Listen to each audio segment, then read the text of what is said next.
Hello, everyone. My name is Austin Voss, and this is my simternship presentation for Principles of Marketing. The simulation goals as a Bowie marketing manager were to create and market a tote bag, conduct market research, launch the product, create a promotion plan, set up distribution, optimize distribution, price, and promotions, and meet quarterly sales goals for the product. The demographic of the customer was what Bowie called Soccer Mom Sam, a mom who's aged 30 to 39, has children between the ages of 8 and 16, works roughly 20 hours a week, and has a disposable income. So for marketing research, I asked survey questions in advertising, interest, features, price, and sales promotions. Some of the common responses were for advertising, Facebook and Instagram. For interest, errands, work, and the gym were the most common responses. For features, space, pockets, faux leather in particular, size 16 by 18, with a logo in the front and middle, and is minimal and functional. For the price, roughly $100 to $300 was the most popular response. And for promotions, charity, discount, and most customers bought 1 to 2 bags per year. With, on a scale of 1 to 5, how likely are you to buy a expensive tote bag? 2 being the most common response. Some of the insight that I gained is that social media influence is important when it comes to marketing and selling a bag. The outside research that I used was North American Tote Bag Industry Forecast, all tote bags on shelves, and insight on tote bags in North America. Some of the information that I found was lacking was the specifics on certain groups of customers to really target specific demographics within, the Soccer Mom Sam group. As the outside research was really a broad demographic of buyers. It was this step in the process that allowed me to get a feel for what my customers would want as I moved forward with a positioning statement and product design. So that takes us to the positioning statement. My positioning statement is, this tote bag is perfect for a 30 to 39-year-old mom who's interested in looking stylish in family activities. It's fashionable and functional, making it ideal for looking professional and keeping organized.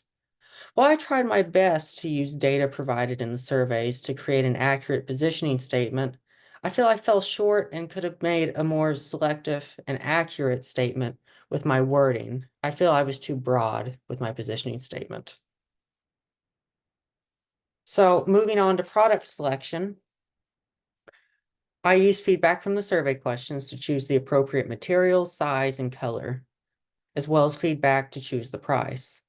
I chose a 16 by 18 faux leather bag priced at $150 per bag, and the cost to produce was $33.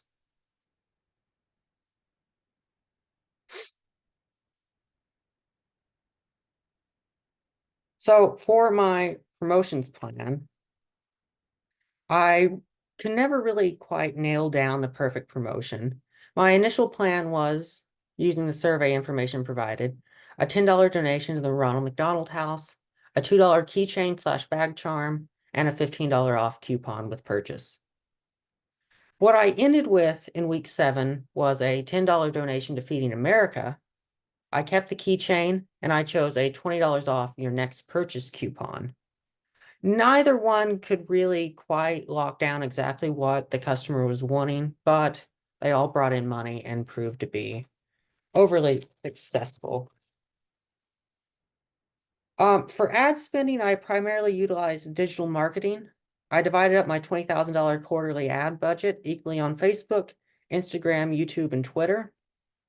As the survey data suggested, they're the most visited sites by the demographic of customers for this tote bag. I did change my ad budget after the first round as I originally experimented with magazines and billboards, but those advertisements both lost a significant amount of money.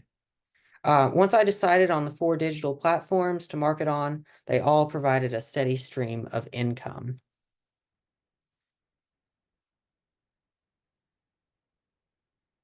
For distribution, I chose Fashion House, Jenny and June, and City Bags.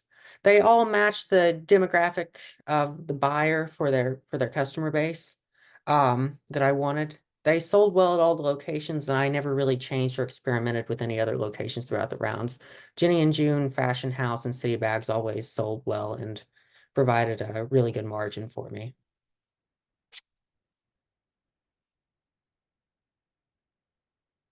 For price optimization for this stage of the internship, I chose to experiment with raising prices on my bag from $150 to $160.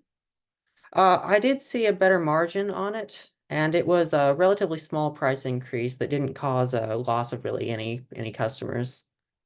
I did factor in the cost of the $33 to each bag, which came out with a profit of 127 at 160 per bag. Um, I did stay at 150 for almost the entirety of the internship. I went up to 160 at the end. Um, I made the decision to experiment with a small price increase to see if it would greatly affect the amount bought. It didn't, it just raised my margins. So let's go over the summary of what I learned. I learned how to work as a product marketing manager, how to research and use surveys to create products tailored to my customers' needs. I learned what it's like to experiment with trial and error when launching a product to see what's most successful in the market. Some of the things that I do wish I had done differently was be able to lock down product promotions, really know what the customer wanted. And I also wish I would have been able to use the outside research more effectively, as I feel that it was just too broad for the specific demographic this tote bag was being marketed to. Thank you for listening to my presentation. This class was very informative and gave me a great feel for what it's like to work as a product market manager in the real world. Thank you all.